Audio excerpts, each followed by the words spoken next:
What is good, you guys? Welcome back to the Hero Report. Welcome back to a brand new video. We talk all things NBA basketball, or all things Miami Heat basketball, I should say. And we're going to be continuing the series that we started with reviewing each player's season for the Miami Heat. And in today's video, we're going to be talking about three different players: Andre Iguodala, Trevor Ariza, and last but not least, Dwayne Deadman. So hopefully you guys enjoyed this one. If you guys have not checked out the previous three, I uploaded one today about Duncan, or yesterday about Duncan, Hero, and K-Nunn. The day before that, I uploaded one about Goran Dragic and Victor Oladipo. And then the first video of this series was about Jimmy Butler and Bam Adebayo.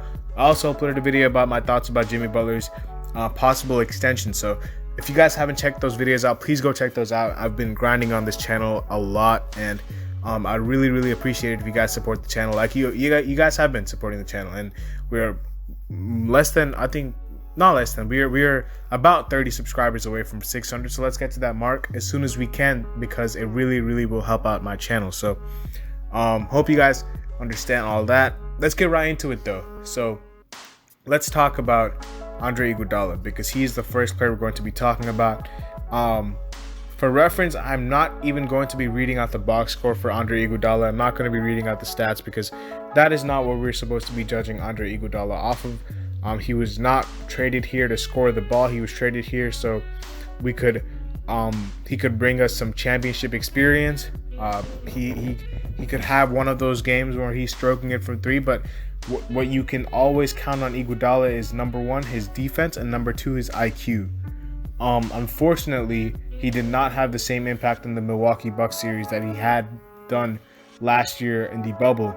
And maybe that is a sign of, him showing, obviously he's regressed as a player, but he's turning 37, or he's turning 38 pretty soon. So he's going to be very old soon. And there's going to have to be a time where we talk about Iguodala and whether it's time to hang it up, because he's had a great career, but does he really have a future on this team? Obviously, he's a very valuable player come postseason time, but even this year, he was pretty underwhelming. He was another guy that we could have thrown on Giannis, and we didn't really see him defend Giannis that much. We didn't even see him play as much as I thought he would. Like, Iggy's a guy that usually gets big time minutes. He's usually closing a lot of these games, but obviously, he didn't get the amount of minutes that I thought he would get. That's probably because we were getting blown out in a lot of these games against the Bucks. So you were playing our reserves a lot, and Iggy was probably not getting any minutes. But yeah, Iggy is very interesting, man. I do think that his IQ is going to be there till he's 100 years old. Like that, he's never going to lose that. He might lose some of his mobility on the defensive end, but as far as his hands go, he has some of the best hands in NBA history. Like, as far as stripping the ball out of someone's hand while they're driving to the rim, I've never seen anyone who's better than him at that. In my years of watching basketball, he's done that the best. And he's a very high IQ passer. Everyone talks about him. As far as like I remember like Duncan talking about this on his podcast. Like, he was like, he knows what's gonna happen before it happens. Like, the game is moving in slow motion with him, and he kind of can predict, where his teammate's gonna be at, and then he'll be always ready to make the pass when necessary. So he's a very valuable player. He's been a very valuable player for these 1.5 years that we've had him on this team. I don't know if he's going to contemplate retirement or not. I don't know what's the case with that. I don't know if he's going to be, continuing with basketball. But if he is, there is a $15 million team option on him. Obviously, we have to decline that. There's no way he's worth that much money. If we bring him back, it'd have to be on like a vet minimum. I cannot really see us paying more money for a guy who, let's face it, hasn't really done much, and he hasn't done much in the playoffs. As far as this playoff series, not in general, but this playoff series, he didn't do much at all. And the regular season, he was solid, but do you really want to pay that much money for a guy who's just going to average a couple points or not really do much apart from play defense and occasionally pass the ball to his teammates? And yeah, Iggy, he had a great career, but if he's going to stay on this team, it's going to have to be as a vet minimum player. He's not going to make much more money. unless some team throws out a bag at him, in which case, if some team throws out 5 to 7 million, it's bye-bye, because there's no way I think we should pay him this much money to bring him back. But it's tough with him because he's a very valuable player come playoff time. But if we're being, ruthless as far as getting the players out who haven't really contributed much to this team is in these years, and I know Iggy did last year, but in this year he's kind of been, a little bit underwhelming, then he might have to be let go.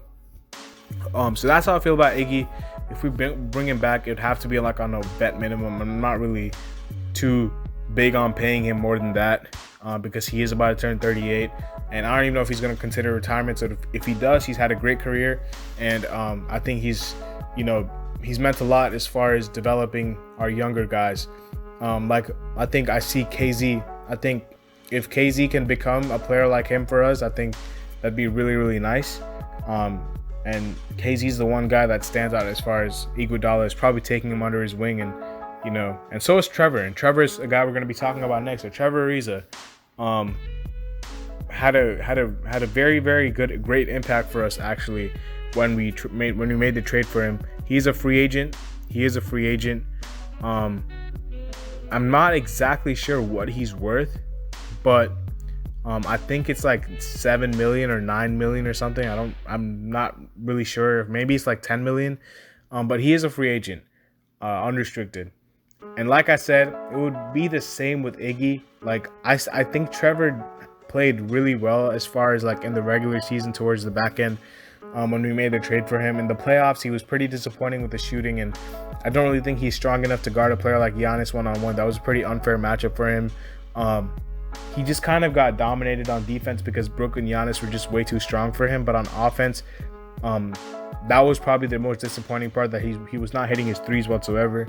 He's a guy that I would love to have on this team again as a guy to bring off the bench for some veteran experience, like what the Bucks did. PJ Tucker, I compare to Trevor a lot because I think they're very similar players. They're bringing PJ Tucker off the bench and he's making an impact, so I don't see why Trevor cannot do the same thing. But like I said, anything more than a vet minimum probably wouldn't be too big on that. If we're looking to sign some more players in free agency, we're gonna have to, some players are gonna have to take some sacrifices if they want to be on this team long term. So that's probably how I feel about Trevor. I think that Trevor had a great impact actually when he came to our team, but like I said, he's also getting up there in age. He's like 36 right now, about to turn 37, only a year younger than Andre. And yeah, he's not getting any younger. We can't really afford to pay him that much money. So like I said, vet minimum, something along that ballpark to bring a guy like Ariza or Iguodala off the bench, I wouldn't really mind. Dwayne Deadman, the last guy we're going to be talking about in this video, I think Dwayne Deadman has to be re-signed. And what he did with our team, as far as Precious was a guy who I still think can develop into a very solid NBA player. A lot of people are calling him a bust after 1 year, which is wild to me. But we'll talk about Precious in the next video. Dwayne Dedmon, when Precious was struggling as our backup center, he just came in and he just settled everyone down. He was a guy who brought the intensity. He brought the hustle. He reminded me a lot of Birdman when he played for the Heat. A lot of Birdman, because I don't know if you guys remember, before Chris Anderson, which is Birdman, came to the Heat were actually a little bit up and down. They weren't really finding their form. And I think after Birdman came, we went on that 29 or 28 game streak in 2013 or something like that. So Birdman was a big piece for that team. And I think Dwayne Dedman was a big addition for our team. To have a backup center like him, he's shown at times that he can step out and shoot the three. He's a very, very big presence on the glass. He can definitely protect the rim. He can finish inside. He has great hands. He's everything you want in a backup center.